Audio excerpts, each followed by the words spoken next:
Hello, c'est Nathalie.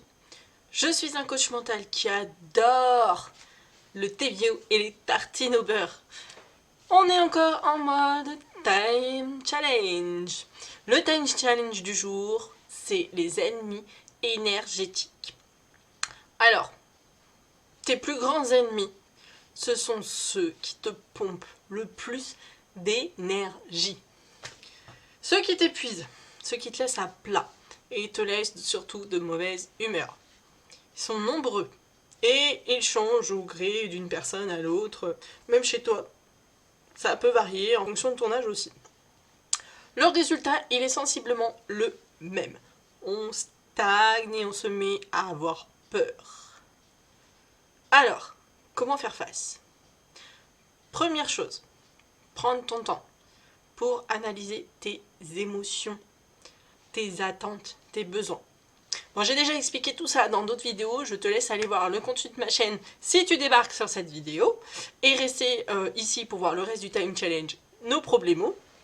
Sinon, regarde dans mes autres vidéos, j'ai vraiment beaucoup de contenu qui te permettront de comprendre ce point-là. Le deuxième point que je peux te proposer, c'est de te séparer de la source qui te pollue et qui te mange ton énergie. Par exemple, les personnes toxiques. Donc les personnes toxiques, j'en parle également dans d'autres vidéos, ce sont des personnes qui souvent sont extrêmement énergivores. Donc, deuxième point, te séparer de ces sources énergivores.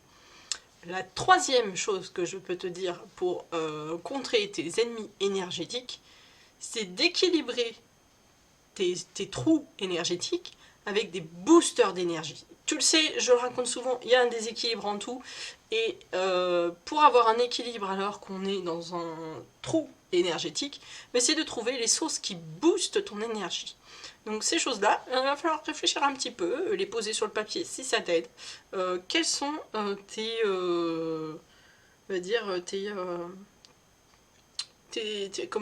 sources énergivores et tes sources boosters d'énergie, de façon à ce que tu te rendes compte dans ta vie, quand est-ce que tu es dans la phase je tombe l'énergie, ou dans la phase wouhou, je booste mon énergie à fond les ballons.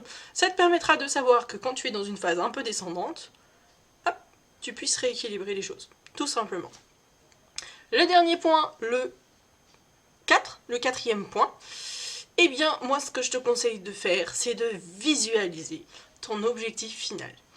Quand on construit un projet, quand on fait le focus sur la ligne d'arrivée, ce qui arrive, c'est que souvent, notre énergie et notre morale, ils fluctuent, et c'est tout à fait normal.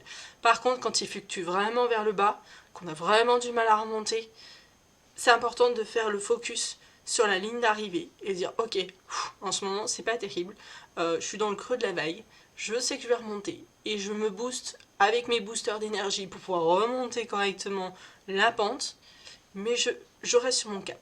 Mon cap, je veux, c'est celui-là là-bas. Et le fait de le visualiser, de voir le résultat, de le mentaliser complètement, ça t'aide à contrer tes ennemis énergétiques. Voilà ce que je peux te dire sur les ennemis énergétiques et la façon de les gérer. N'hésite pas, si tu aimes cette vidéo, n'hésite pas à la liker, ça me fera super plaisir. Abonne-toi à ma chaîne pour pouvoir voir le reste du Time Challenge ou tout revoir si ça t'intéresse vraiment. Forcément, si tu es avec moi, c'est que t'as aimé ma vidéo. Et puis, sinon, si tu as besoin d'aide, n'hésite pas à regarder sous ma vidéo. Je suis coach mental, comme je l'ai expliqué, donc n'hésite pas à cliquer pour avoir plus de renseignements concernant mes activités. Moi, je te dis à très vite dans une prochaine vidéo. En attendant, sois sage. Allez, ciao!